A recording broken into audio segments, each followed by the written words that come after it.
Hello everyone. आप लोगों का स्वागत है हमारे इस प्लेटफॉर्म नियम्स कानून पर।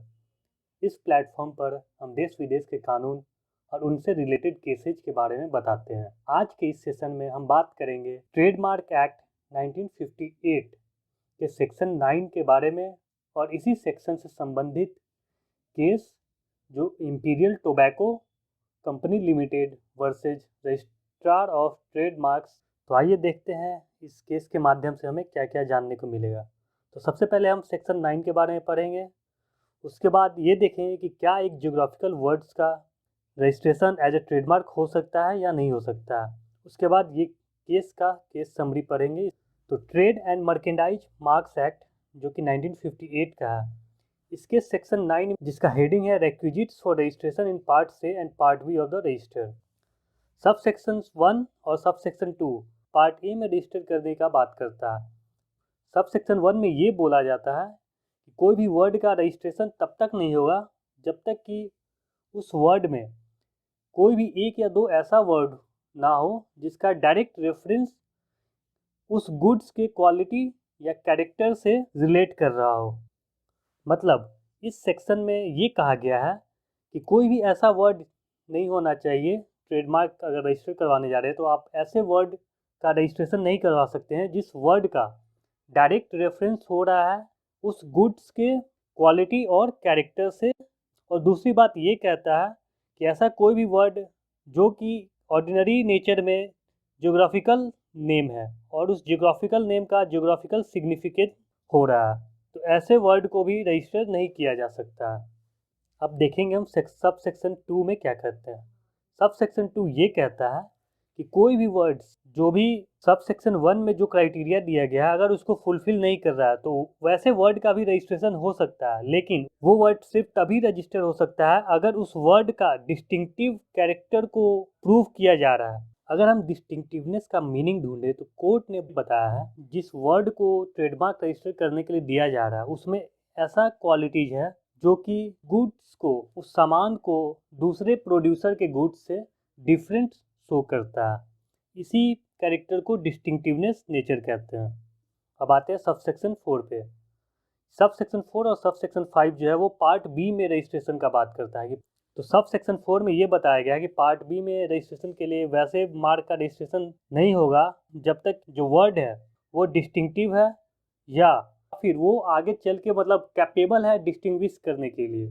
सब सेक्शन 5 में ट्राइब्यूनल के ऊपर ये जिम्मेदारी दी गई है कि वो इस चीज़ को डिसाइड करे कि कैसे ट्रेडमार्क जो है वो डिस्टिंक्टिव है और वो कैपेबल ऑफ डिस्टिंग्विशिंग इटसेल्फ है। तो यहाँ तक हमने देखा सेक्शन 9 के 4 सब सेक्शन के बारे में। तो अब आते हैं आगे केस पे। ये जो कंपनी अपीलेंट कंपनी है इंपीरियल टोबैको कंपनी, वो एप्लीकेशन डालती है रजिस्ट्रार के पास एक वर्ड को रजिस्टर करने के लिए एज ए ट्रेडमार्क।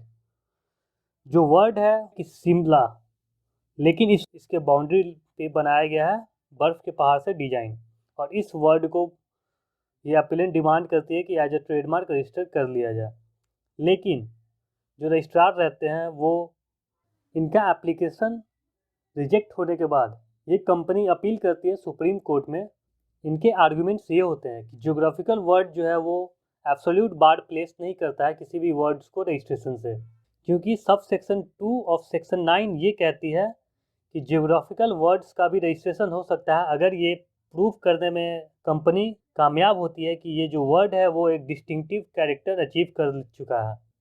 दूसरी आर्गुमेंट कंपनी ये देती है कि शिमला एक प्रोड्यूसर ऑफ टोबैको सिटी नहीं है, इस वजह से वो किसी भी तरह का प्रीजुडाइस अदर ट्रेडर्स के साथ नहीं कर रही है।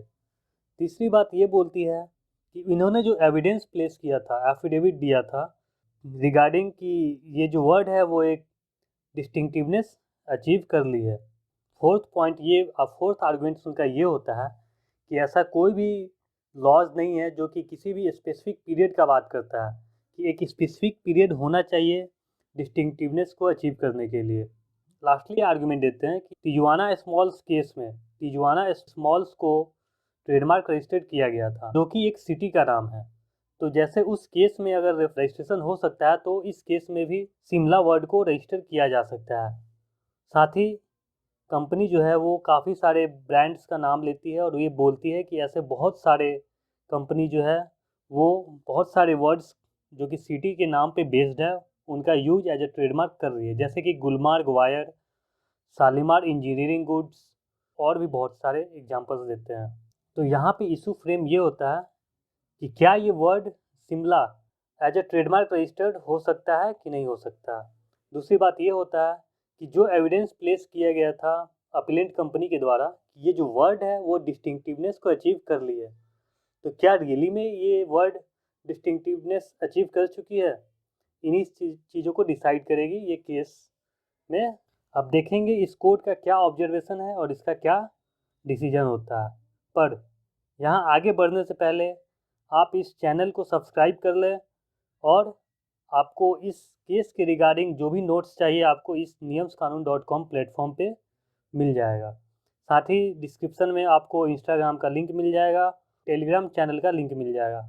आप वहाँ से हमारे ग्रुप को ज्वाइन कर सकते हैं ताकि आपको आगे के सारे अपडेट्स वहाँ पे मिलते रहें। तो आइए आगे देखते हैं अब कोर्ट का क्या कहना है इस केस में।